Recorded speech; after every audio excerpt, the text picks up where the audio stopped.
BC Samaj రాష్ట్ర committee ఆదేశానుసారం ఉమ్మడి ఆదిలాబాద్ జిల్లాలో చాయ్ పే చర్చ కార్యక్రమం ఈరోజు మందమరి సింగన స్కూల్ గ్రౌండ్ లోపల నిర్వహించడం జరుగుతూ ఉంది. ఈ యొక్క చర్చలో పాల్గొనడానికి వచ్చినటువంటి గౌరవ బీసీ సంఘాల నాయకులందరికీ కూడా ఉద్యమ అభివందనాలు తెలియజేస్తూ ఉన్నాను. ఏదైతే కామారెడ్డి డిక్లరేషన్ అమలు చేయాల్సినటువంటి అవసరం ఉంది, 42% రిజర్వేషన్ని విద్యా ఉద్యోగ స్థానిక సంస్థలలో అమలు చేస్తామని చెప్పి మాట ఇచ్చినటువంటి కాంగ్రెస్ ప్రభుత్వం ఆ మాటను నిలబెట్టుకోవాలి. 9th షెడ్యూల్లో చేర్చి చట్టబద్ధత కల్పించి ఆ యొక్క రిజర్వేషన్ అమలు లోపల అన్ని పార్టీలను కలుపుకొని ప్రతిపక్షంగా ఏర్పడి ఢిల్లీకి తీసుకుపోయి కేంద్ర ప్రభుత్వం మీద ఒత్తిడి తీసుకొచ్చేసి కేంద్ర ప్రభుత్వం 9th షెడ్యూల్లో ఈ అంశాన్ని చేర్చే విధంగా ఒత్తిడి తీసుకురావాల్సినటువంటి అవసరం బాధ్యత రేవంత్ రెడ్డి గారి మీద, గౌరవ ముఖ్యమంత్రి గారి మీద ఉన్నది. ఏదైతే ఈ సర్పంచ్ ఎలక్షన్లు మేము నిర్వహిస్తాం, తర్వాత ఎంపీటీసీ జెడ్పీటీసీ ఎలక్షన్లను నిర్వహిస్తామని చెప్పేసి ఇప్పుడు కొత్తగా ఒక వాదన వినిపిస్తూ ఉంది. కాంగ్రెస్ పార్టీ యూటర్నే తీసుకుంటే ఈ తెలంగాణ రాష్ట్రం లోపల మరో తెలంగాణ ఉద్యమం తలపించే విధంగా బీసీ సబ్బండ వర్గాలు ఏకమై ఉద్యమాన్ని చేస్తున్నటువంటి సందర్భం. కాంగ్రెస్ పార్టీ గుర్తుపెట్టుకోవాలి, ఎలక్షన్లకు ముందు మీరు ఇచ్చినటువంటి వాగ్దానం ఏదైతే ఉందో ఆ వాగ్దానాన్ని నిలబెట్టుకుంటారని చెప్పేసి మీకు ఓట్లేసి గెలిపించినటువంటి 3 కోట్ల ప్రజల నమ్మకాన్ని వమ్ము చేసే విధంగా యూటర్న్ గిట్లా తీసుకునేది ఉంటే మీకు ఈ రాష్ట్రం లోపల పుట్టగతులు ఉన్నాయని చెప్పేసి ఈ సందర్భంగా తెలియజేస్తున్నాం. ఏదైతే బీసీ సంఘాలు అన్నీ కూడా జేఏసీగా ఏర్పడి ఈ అంశం తేల్చేంత వరకు రాష్ట్రం లోపల నిరసన కార్యక్రమాలు చేస్తున్నటువంటి సందర్భం. కేంద్రం కూడా స్పష్టంగా వైఖరి చెప్పాలి.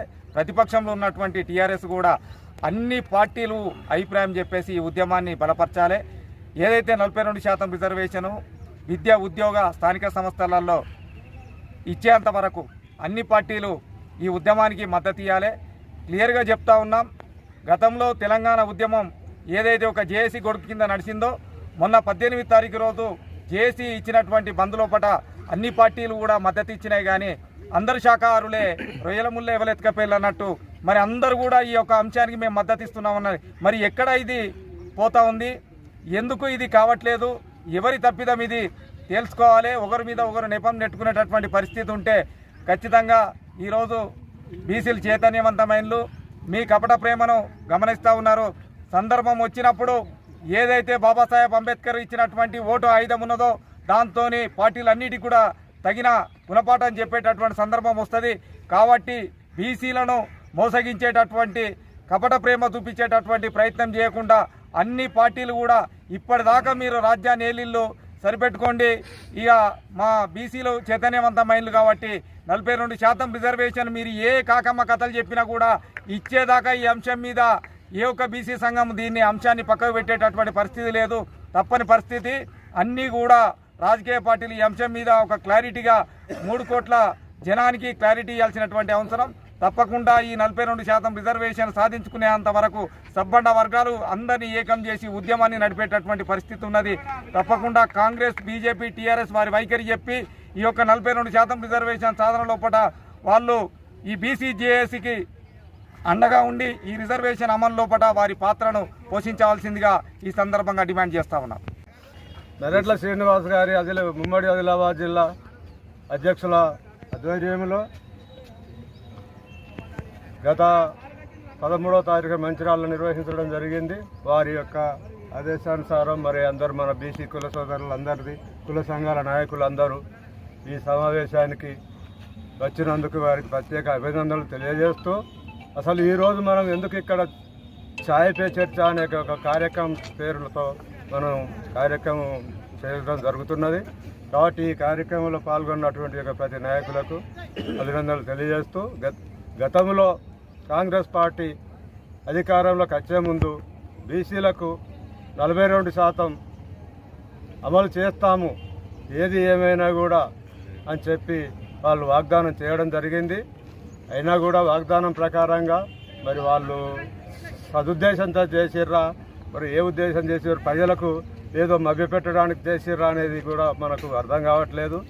కావున ఏది ఏమైనా కూడా ఇప్పటికైనా కూడా ప్రభుత్వం, ముఖ్యంగా అధికారంలో ఉన్నటువంటి యొక్క కాంగ్రెస్ ప్రభుత్వం రేవంత్ రెడ్డి గారి ఆధ్వర్యంలో, గౌరవ ముఖ్యమంత్రి రేవంత్ రెడ్డి గారి ఆధ్వర్యంలో జరుగుతున్న కార్యక్రమం కాబట్టి ఈ రేవంత్ రెడ్డి గారు చిరస్థాయిగా నిలిచిపోయే విధంగా వారి యొక్క పూర్తి మనస్సుతో పెట్టి 42% బీసీలకు వచ్చేదాకా తన పోరాటాన్ని స్వాగతించవలసిందిగా కోరుతున్నాము. అలాగే మీ వెనుబడి మా బీసీ సంఘాల నాయకులు, బీసీ నాయకులు అందరూ ఉంటారు. కాబట్టి వీరు ఎలాంటి వెనుకబాటు వేయకుండా సాధించాలని కోరుకుంటూ, రేపు ఇవన్నీ నడుస్తూ ఉంటే కోట్ల కేసులు నడుస్తూ ఉన్నాయి, రేపు మళ్ళీ సర్పంచ్ ఎలక్షన్లు నడుపుతామనేటువంటి యొక్క వదంతులు లేపుతూ ఉన్నారు. అది కరెక్ట్ కాదు. కాబట్టి దయచేసి ఏ ఎన్నికలైనా కూడా ఇక నుండి బీసీల 42% అమలయ్యే వరకు ఎలాంటి ఎన్నికలు జరపకూడదని మా యొక్క బీసీ సంఘాల నాయకులు అందరూ కోరుకుంటున్నారు, డిమాండ్ కూడా చేస్తూ ఉన్నారు. సమరం జరిగిందో అదే సమరానికి కూడా పూనుకుంటారని హెచ్చరిస్తూ ఈ యొక్క 42% అమలు పరచవలసిందిగా ప్రభుత్వాలను కోరుకుంటూ, అన్ని పార్టీ నాయకులను కూడా కోరుకుంటూ చెప్తా ఉన్నాం. దయచేసి అమలు చేయవలసిందిగా